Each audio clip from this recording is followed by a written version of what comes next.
Good morning, everyone. Welcome to another Algebra 2 video. Mr. Beceda here with a quick introductory lesson on graphing with transformations.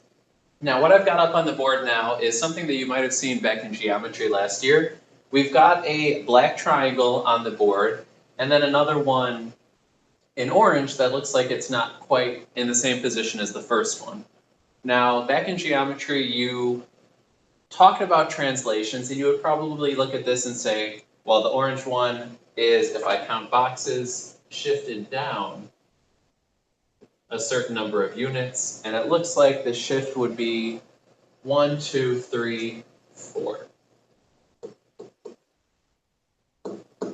Down 4 units. And basically with today's lesson, we're going to be doing the same kind of thing, except looking at it in terms of functions, because in Algebra 2, that's our main focus. So, our 3 objectives in this video. The first one, you should leave this video understanding how to identify translations from an equation. Secondly, we're going to use these translations to translate ordered pairs by determining if we should be changing x values or y values. And finally, we'll be matching a translated graph with the correct equation for that graph. Okay. Nothing too crazy hard today. Just pay close attention, especially at the beginning, and you should be fine. We're going to start with what we call our general translation form. Now, what I've got here is a function. We start with a function f of x. And the idea of today's lesson is that we're going to bring some additional changes in, either inside the parentheses with the x, or after the parentheses with either adding or subtracting. Now, in blue, I've got that if we have a number inside the parentheses, that's going to be a horizontal shift. Okay? H here represents some number. Now that horizontal shift is either going to move me left or move me right. And if I see x plus h inside the parentheses, then that's going to be a shift left. And if I see an x minus h, again, in parentheses, that's going to be a shift to the right. On the flip side of that, if we have a number after the parentheses with this plus k, then that's going to give us a vertical shift. And the word vertical means up and down. So if that number being added is a plus, then that's going to be a shift up. And if instead I have a subtraction at the end, that will be a shift down. So to start today, all we're going to be doing is just looking at a few of these equations and figuring out, is this a shift left or right because it's inside the parentheses? Or is it a shift up or down because it's outside the parentheses? So I would also recommend screenshotting this or having it written down, because this is going to be your go-to and kind of like your cheat sheet for identifying these translations today. So we'll start with a few, just looking at translations from some original function f of x. So going through these then, my first one says f of x plus 3. Now that plus 3 is outside of the parentheses, so if I go back and look at my cheat sheet, I know that the number after the parentheses is going to be a shift up or down. So the question is it up or down? And given that that was a plus 3, as we see here, that'll represent a shift up, and I would say that this is a shift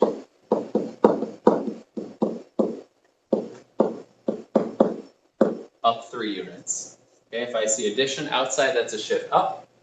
If I see subtraction outside, that's a shift down, which is going to give me this third one, f of x minus 8. That is going to be a shift down 8 units. Now those other two, the second and fourth ones, both have numbers inside the parentheses. So I'm going to go look back at my cheat sheet and check. The first one up here has a plus 5. So I'm going to go back and look and see, okay, if it's a plus 5, then that represents a shift left. So I'll come back here and say this is going left 5 units. And the fourth and final one here is x minus 2 on the inside. Again, I'll go back and look. Subtraction on the inside is going to give me a shift right. And based on that, I can say this is a shift going right 2 units. Now this is unlike anything we've done before, but on the flip side of that, it's not terribly difficult if you use that guide to help you out. take a look at this, use your cheat sheet, and if you're watching this, I would like you to try these 4, just like what we've been doing. Pause the video here for a second and attempt these 4. And now we'll look at some answers. Now, I always think these shifts up and down are the easiest ones. So I'm going to start with these bottom 2 because they both have numbers outside the parentheses. The third one is a shift up 9. And the final one is going to be a shift down 9.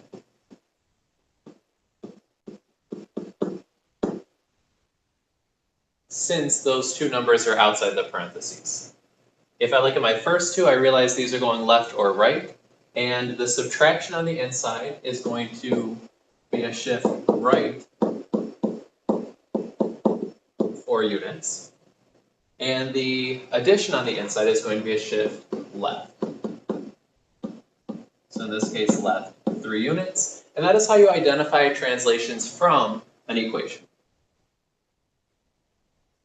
Now our next objective for today is actually taking these ordered pairs and using these translations to create new ordered pairs. So as I have up here, a function f of x contains the point 5, 6.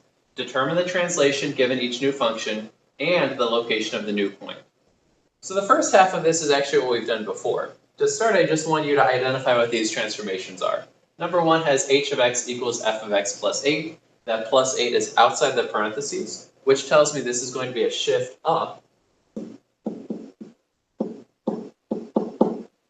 8 units. Now, the second part is determine the location of the new point. So the old point was 5, 6, they said. And this is a translation up. So the question that you always want to ask yourself when attempting one of these is, what does a shift up change? Does it change an x value or does it change a y value? Now, if I think graphically, if I move a point up, I'm just going to draw one here. If that point is moving up, then what's going to happen is the y value is going to become much greater. So what I like to do in my head, and I sometimes write this down, is if we're going up, then that's going to change the y value. And the y value is going to increase by 8. So I come over here to my ordered pair, which was 5, 6. The y value only needs to go up by 8, making it 14, and the 5 stays the same. My new ordered pair is 5, 14. If I look at the second one, I have k of x equals f of x minus 2. The f of x minus 2, since that minus 2 is not in the parentheses, is going to shift down 2. And down 2 is kind of similar to up 8. That's a vertical change. That is going to change the y value. But in this case, since we're going down, we will decrease the y, meaning we'll subtract it. So my original ordered pair, which was 5, 6, now I need to decrease the y by 2, making this new ordered pair 5, 4. Finally, our last one in this set, we're going to look at g of x equals f of x minus 3. Now, I see that minus 3 is inside the parentheses. That tells me that this is going to be going to the right by 3 units. Now, a little tricky on this one, because oftentimes students will see that minus 3 and want to subtract. But if you think about a graph, if I take a point and I move it right, then the x value will change, but moving right is actually going to increase the x value. It does exactly the opposite of what we might expect. So moving right changes the x value, and it increases it. Based on that, my original ordered pair, which was 5, 6, x increases by 3, and that gives me a new ordered pair of 8, 6. And that is how we change ordered pairs based on translations. We identify the translation, we identify if it changes x or y, and then we change that coordinate. Okay. We'll wrap up this video with our final objective, which is identifying translations and then creating equations for them. So what I'll do here is I've got a function there in black, and I'm going to say that that black function is f of x. And I ask you for an equation for the orange function. Now, all this does is it takes what we did at the beginning one step farther. You need to look at that black and orange graph and realize, what direction did I go to go from the black one to the orange one? And I can kind of see that this is going down from the black to the orange. And the question is just how far. I'll just take 1 point here and kind of count. 1, 2, 3, 4, that's down 6. And it doesn't matter which point you take, because all of the points are shifted down 6. So go straight down, we need a function that is down 6, and a down 6 translation would be outside the parentheses, and my answer here, therefore, would just be f of x minus 6.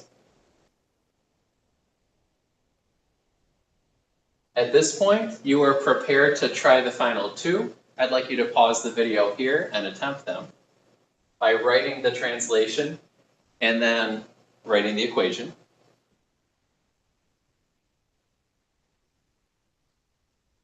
And now, let's see how you did. In our first one, from the black function to the orange function, that is definitely a shift upwards. And it appears, and again, it doesn't matter which point I pick, that has been shifted up 3 units. Based on that, the equation of that function would be